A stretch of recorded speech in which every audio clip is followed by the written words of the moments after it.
Hey guys, and welcome to a brand new video here on FPL Now. Today we're going to be going over some knee-jerk reactions for Double Game Week 37. So if you're excited for the video, make sure to drop a like down below. Leave a comment, how are you currently getting on in Double Game Week 36? Subscribe if you're brand new, and let's get into the video.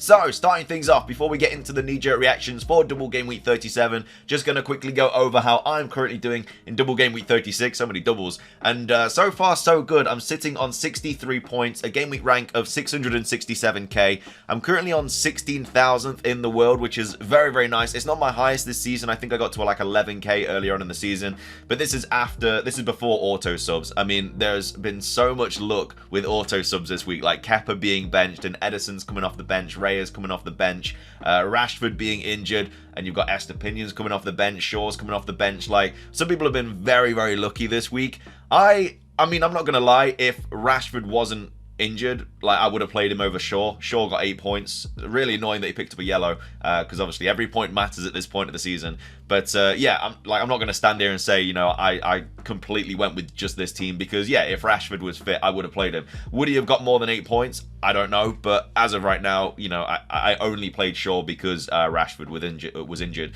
But yeah, some people were going to be playing, you know, Trent over Estepinian. I mean, I'm not going to lie either. Like, I thought Estepinian wasn't going to be a great shout this week, because Arsenal away, Newcastle away, on paper, that's not really, it's not really ground for a lot of points for an Estepinian, but 17 points, like, what a hero, like, what an absolute hero. It doesn't even matter what he does at Newcastle, he can go and punch the ref in the face, I don't even care. 17 points, that is ridiculous. What an absolute hero, love him so much. I also decided to go with Raya over Kepa, like, the last minute, because I was like, you know what, I'm going to back my team, I'm going to back Forest to score, and we did, we scored 2. But Kepa didn't play, and so it didn't really matter in the end. But yeah, Raya got me 7 points as well, which was quite nice. The issue about Kepa now is, you know, is he going to play in the double? Mendy did make quite a big mistake in the first game, in the first goal, should I say, for us. So hopefully that bodes well for Kepa. And as well as that, you know, Lampard's comments, he did kind of say he'd play him for this game. It didn't sound like he was going to play him for the remainder of the season. I think Kepa hopefully should be back for the double.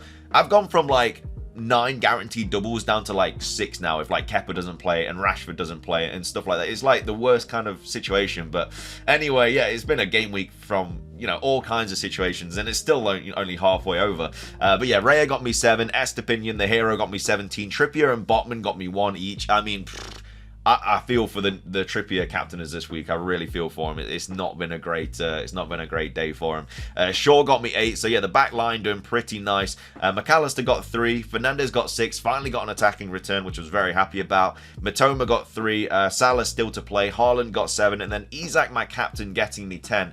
Now, I'm not gonna, you know, I don't want to say this just because obviously Wilson popped off, but I feel like if we got early team news and Wilson was set to start, I think I might have gone with him. And I'm not just saying that because he did score 2 penalties. And at the end of the day, it was 2 penalties. It's not like, I don't think Isak or Wilson played particularly well. Obviously, we just got the assist from the penalty for Isak, and then, yeah, Wilson just popped both penalties in. But on another day, they don't get any penalties, and, you know, maybe they lose that game 1-0. I'm glad they didn't win it as a Forest supporter, but, yeah, hopefully Isak can do something against Brighton. The only thing I'm worried about, though, is that Isak played the full 90, and Wilson kind of came off on, like, the 60th minute. Came off just after a penalty as well, by the way. So lucky.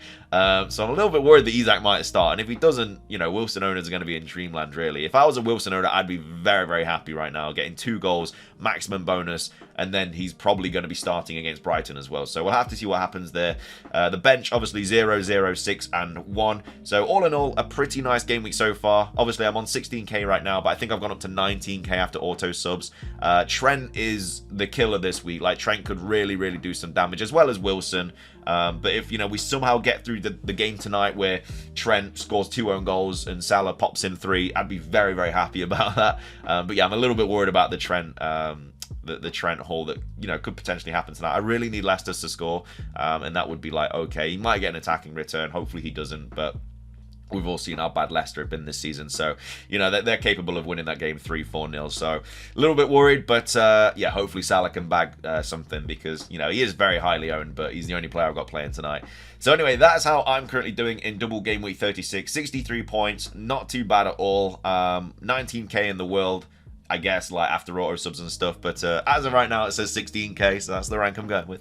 But yeah, let's move on to the knee-jerk reactions for Double Game Week 37. And Gundogan being brought in by the majority of managers this week. I mean, understandable, they've got a double coming up. The only bad thing about City rotation, like, is it's very much gonna happen in the last couple of game weeks. You have Arsenal kind of losing to Brighton, which really kind of messed everything up, because if, like, Forest do anything against Arsenal, if we win or draw, it's basically City's to win. Mathematically, they haven't won it at that point, but they have to, like, beat Chelsea or something. But they're going to beat Chelsea, like, they just are. And so, yeah, like, if they win that game, they've won the Prem. And then Game Week 37's second game, like, there's going to be so much rotation. And so, like, I'm a little bit worried about going near City players. Just simply because we like, is Haaland going to start both? You know, if they do lose that game against Chelsea, he probably will start both. But if they win, like, is he going to start the second game? You don't really know. So it's going to be a tough one to call, really. You're kind of okay with every other team. But yeah, City's going to be a rough one in that double. You've got Shaw, who's being brought in by over 69,000 players. I mean, him back at left back is absolutely incredible. Like, it's a dream for Shaw owners, just because he gets so much bonus, and I just love him at left back. At centre back, obviously, he played really well at centre back, but he's just so much better for FPL at left back. Fernandes being brought in as well. All the United players. I feel like people are getting rid of Rashford for your Fernandeses and your Gundogans and stuff like that. But yeah, Fernandes being brought in by quite a lot of teams. I already own him. He's got decent double, to be fair. Bournemouth away and Chelsea at home. I'm hoping for a bit of a haul from him. So yeah, Fernandes being brought in by quite a lot of teams. We've got Eze as well, who yeah, popped off 16 points. Absolute crazy. To be fair, Crystal Palace have some really nice fixtures towards the end of the season.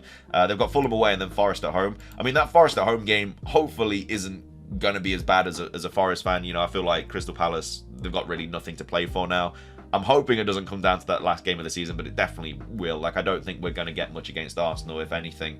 And so, yeah, the Palace game is going to be a big one. So, yeah, I don't know. It's going to be scary. Scary times. And then Estepinian as well being brought in by quite a lot of teams. I mean, fair play. They've got another double. I mean, the Southampton game, hopefully a clean sheet there. City, not... To be fair, City might not even be that bad if there is a lot of rotation. Like, it might not be the worst thing in the world. They may just play like a completely weakened side, and then, yeah, Brighton might even win that game, and then Villa away. So yeah, I mean, as an Estepinian owner, he's been due a haul like so much recently, and it's so good, because I think there was two chances. I can't remember who they played, but there was two chances that he definitely should have scored. It's when he got the 9-pointer and he missed both of them. He had a goal disallowed as well at some point, so it was really nice to finally have him have the 17 points. But they are the most brought in players for Double Game Week 37, the most transferred out players for Double Game Week 37. Rashford at the top. I mean, I would hold off to see what the situation is with Rashford, because he's a Double Game Week player. And yeah, he might not start both of them, but he's a player that you're going to want in your team. He is capable of damaging anyone, really. So I'd wait to see what happens. We don't know the severity of the injury, but yeah, I wouldn't be getting rid of him right now. People are just like knee-jerking so much. I mean, he's a Double Game Week player. Wait for the press conference, see what is happening. If you get Rashford out and then it turns out he's fine, you're going to be kicking yourself. So yeah, I don't think I'd get rid of him. March, I mean, understandable. Like, could be out for the rest of the season. You may as well just go to McAllister or Matoma if you don't own one of those. Martinelli, now, his leg was in a brace at the end of the game, but then apparently one of the Arsenal medic staff came out and said, it wasn't actually that bad and he should be back for like next week or something. So if you're a Martinelli owner, I don't think you get rid of all. I don't know how like legit it is. It was a video of them, like this random fan asking the Arsenal medical staff like as he was coming out in his car. So yeah, I don't think Martinelli's actually that bad at all. I think he's going to be okay. Tony, yeah, that hamstring injury kind of came out of nowhere. I feel bad for Tony owners. I mean, it was a differential this week really against the weakened West Ham side, and obviously has that small hamstring injury. So yeah, really unfortunate for Tony owners. And then Grealish being taken. I mean, I feel like, yeah, Grealish is a tough one. He's going to be playing in that Real Madrid game. He's going to be heavily rotated, especially with Foden being back now. So if you don't own Grealish, I don't think you bring him in. Obviously he could pop off in any of the games, but there's just so much rotation there. I would rather use the transfer. Transfers are so precious at this point of the season. I'd rather use a transfer on a player that is going to start both of those games in the double. Like, if you have the money, I'd rather be bringing in like a Bruno Fernandes. Even Gundogan is prone to rotation as well. Like, I don't actually know how many he's started. He didn't start the West Ham game. He started Leeds. He started Everton. Started Fulham, started Arsenal, didn't start Leicester.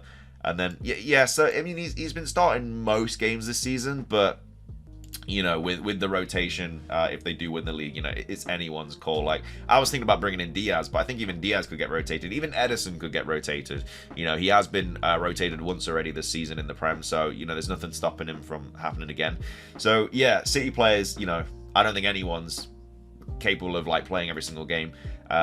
We'll have to see what happens, but yeah, I think with my transfers, I'm probably going to be concentrating on bringing in other double game week players, but we'll have to see what happens. Anyway, though, that's going to be everything for today's video. Hope you guys enjoyed. If you did, please do consider hitting the like button down below. Let's try and hit 50 likes. Leave a comment. How are you currently getting on in double game week 36? Who are you bringing in for double game week 37? Subscribe if you're brand new. Ring the notification bell. Until next time, have a great one, and peace.